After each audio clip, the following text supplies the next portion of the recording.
Wafo, bonjour. Voici mon dernier avertissement. Tu es jeune et tu as tout ton avenir devant toi.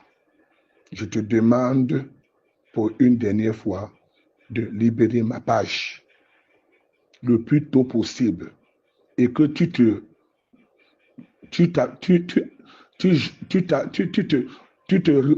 relis avec Noé et Zibi pour les rassurer et leur montrer que la page, tu as libéré.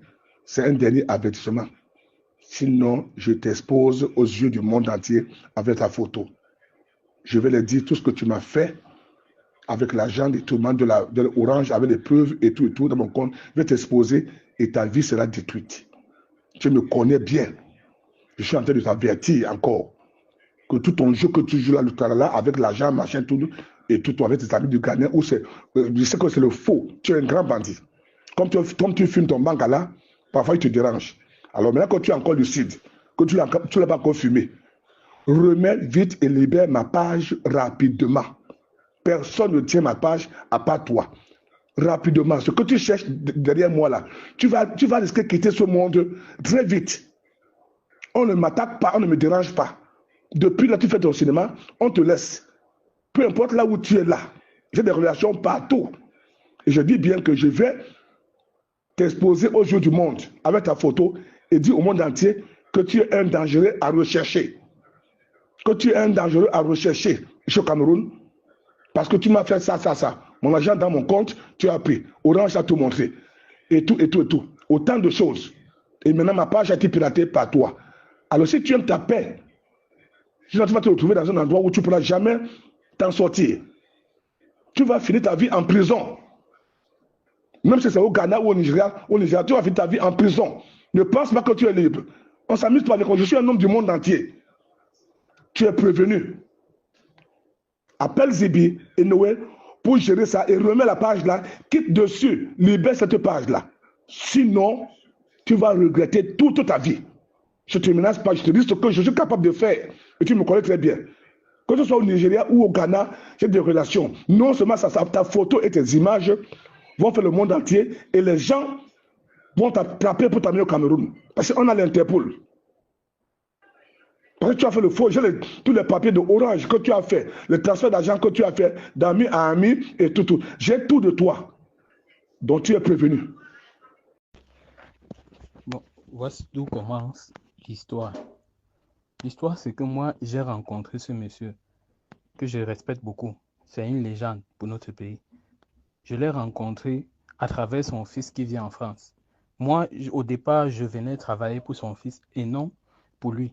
Sauf qu'en travaillant pour son fils, il a vu que moi, je travaillais bien. Il a insisté que je travaille avec lui. Moi, je n'étais pas d'accord parce que je n'étais pas chaud parce que j'avais déjà suivi les rumeurs où on disait qu'il travaille avec les gens, il ne les paye pas.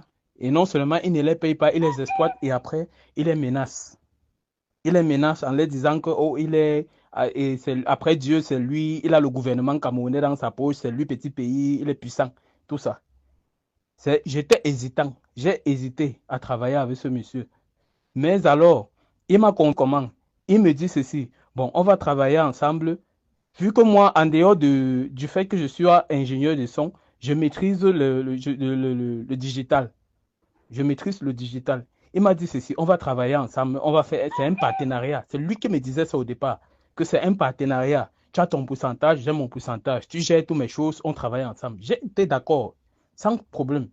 On a travaillé ensemble et en cours, j'ai constaté qu'au fait, ce monsieur, il veut seulement exploiter les gens.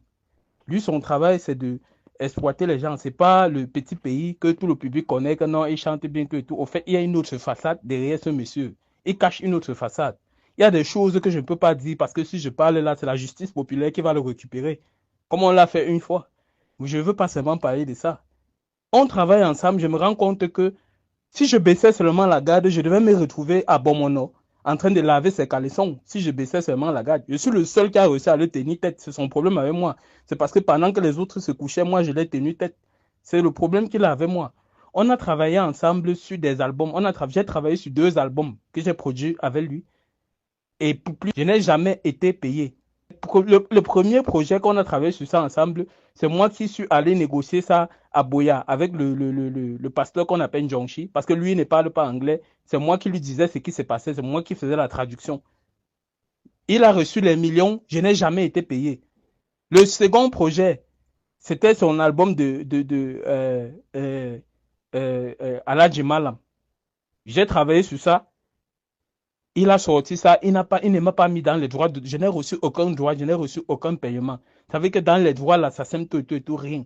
C'est moi qui restructure toutes ces choses parce que ces choses, sa carrière était en désordre. C'est moi qui remets tout en structure.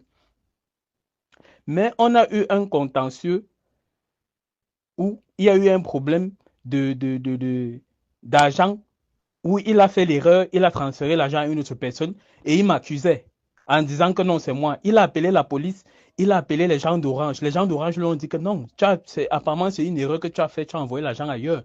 Parce que le compte et l'argent est encore là sur ce compte, personne n'a retiré. C'est encore là. Tu peux encore suivre la procédure et retirer ton argent. C'est ce que les gens d'Orange l'ont dit. Moi, j'ai dit aux policiers là-bas que l'histoire, si c'est une histoire, c'est une autre histoire. C'est pas une histoire de que j'ai fait quelque chose. C'est parce que lui veut montrer qu'il est puissant. C'est ça le problème. Étant là-bas, j'ai été menacé plusieurs fois. J'ai été empoisonné plusieurs fois. J'ai fui le Cameroun parce que j'étais malade. J'ai été empoisonné 2 fois à Bomono. J'ai risqué ma vie pour ce monsieur. Pendant que je travaillais avec lui, je recevais des menaces. Je recevais des menaces. Les gens me menaçaient avec les numéros inconnus, les numéros masqués. Ils me menaçaient parce que je travaillais avec lui, parce que je voulais restructurer ces choses. Les gens qui l'ont fait, les contrats qu'il est allé signer à tort avec les gens, j'étais en train de restructurer ça. Et j'ai reçu des menaces. Je n'ai rien dit. Le problème maintenant, c'est que quand on s'est séparés, euh, il y a sa page YouTube, que c'est moi qui structurais ça. C'est moi qui avais structuré ça. J'avais donné tous les accès à sa fille qui est à Paris et à Xavier Lagaffe. J'avais donné tous les accès. Je les avais donné les accès. Maintenant, lors du contentieux, il a récupéré sa machine chez moi, il a donné à une autre personne et la personne a égaré sa page principale parce qu'il a 2 pages YouTube. Il a égaré la page principale et l'autre est restée. Ils sont venus vers moi pour me demander que bon, on peut faire comment. Moi, je dis que je ne connais pas ce qu'on peut faire. J'ai, euh, je vous ai donné ce que moi j'avais, tout, les emails, même ce que moi j'avais créé, les emails, tout, je vous ai donné, vous avez pris, sans problème. Je vous ai même aidé à régler certains problèmes que sans moi vous ne pouviez pas régler. Je vous ai aidé. Le tout, c'est moi, je ne connais pas. Je suis arrivé au Nigeria parce que je fuyais le Cameroun, parce que j'étais menacé au Cameroun, je voulais m'y traiter. J'arrive au Nigeria, sa fille qui est à Paris, on l'appelle Irène, elle continue à m'appeler, à m'écrire pour me demander comment on peut faire comment pour l'histoire de YouTube. Moi, je lui dis que bon, ok, j'ai quelqu'un qui m'a dit qu'il peut faire ça parce que lui, il travaille avec les gens de Google, il peut faire le travail. C'est ça que moi, je lui ai dit. Il a dit qu'on lui donne juste les informations de petits pays et on va le payer après qu'il ait fait le travail. Elle ne m'a pas répondu. Elle n'a rien dit. Elle est restée silencieuse. Après, j'ai perdu le contact de tout le monde. Je suis arrivé là, je partais travailler avec l'un de ces gars qui s'appelle Zibi. Zibi de Yaoundé, on l'appelle le PM. Je partais à Yaoundé travailler avec lui parce que je travaillais avec lui sur son album Gospel avec ses enfants. J'ai les preuves, j'ai les vidéos où on travaillait ensemble. J'ai les preuves de tout ce que je suis en train de dire là. Je partais travailler avec lui pour une troisième fois. Parce que j'ai fait Cameroun, Nigeria. Avant d'aller au Ghana, j'ai fait le Cameroun, Nigeria 2 fois ou 3 fois comme ça. La troisième fois que je partais au Cameroun pour travailler avec lui, j'ai eu les problèmes au niveau après Lambo, au niveau de Lambo là. Parce que quand tu prends ces routes-là, à partir de 18 h, tu ne dois pas prendre ces routes-là. Et le chauffeur que nous on a pris ne savait pas. Et on s'est retrouvé encerclé par les ambassoniens. C'est Dieu qui a fait que je m'en sorte. Je ne devais pas m'en sortir. J'ai perdu et tout le matériel que j'avais, tout l'argent que j'avais et mon téléphone. J'ai reconduit mon numéro, j'étais obligé maintenant de les recontacter encore. Je n'avais le contact de personne. Je recontacte Petit Pays après que quelqu'un d'autre me donne son numéro. Je lui dis, bon, ok, la page YouTube qu'on avait un problème, du mal à récupérer, j'ai quelqu'un qui a pu récupérer ça, mais il veut qu'on le paye. C'est un truc normal. Tu ne peux pas demander à quelqu'un de te rendre service et tu ne le payes pas. Le premier paiement, je l'ai fait une avance de 30 000. Il restait 120 000 que je devais payer. Je dis à Petit Pays que bon, ok, le gars a récupéré. Qu'est-ce qu'on fait? Il me dit, ok, non, Voilà mon gars, voilà mon informaticien, il s'appelle Noé, j'ai ça avec lui. Dès que c'est bon, je paye. Je me retourne vers les gars là. Je dis que bon, ok, gars, euh, le propriétaire du compte a dit que si il faut d'abord qu'on lui donne les accès avant qu'on paye, avant qu'il paye. Ils me disent que non, moi ça a beaucoup traîné. C'est depuis longtemps qu'on gère cette histoire et ça a traîné.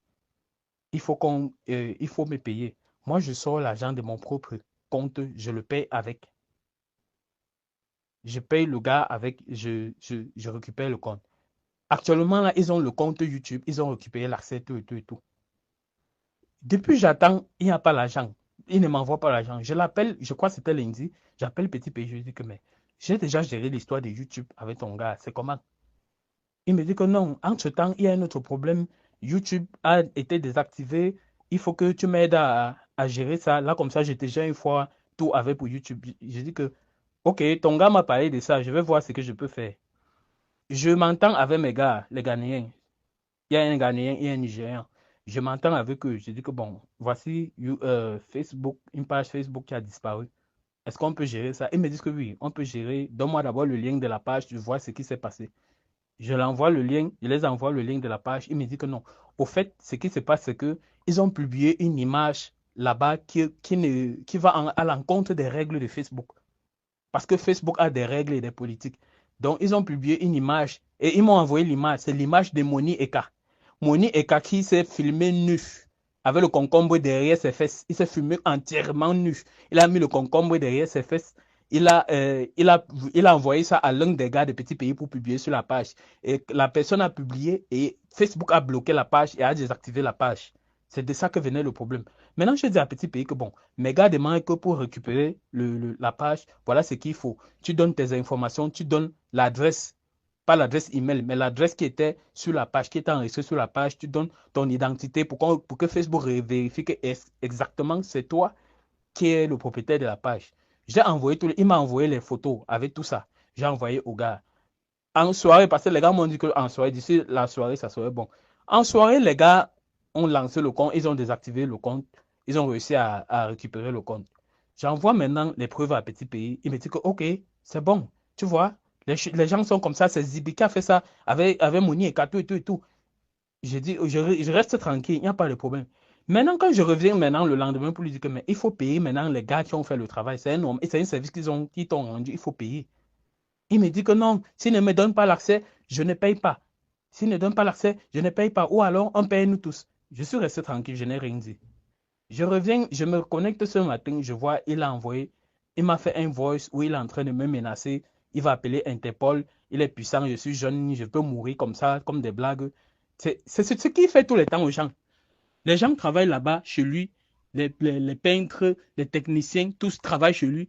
Et pour les payer, il ne les paye pas. Après, il les menace en disant que non, il a le gouvernement dans sa poche, il est puissant, c'est lui, petit pays, tout et tout et tout.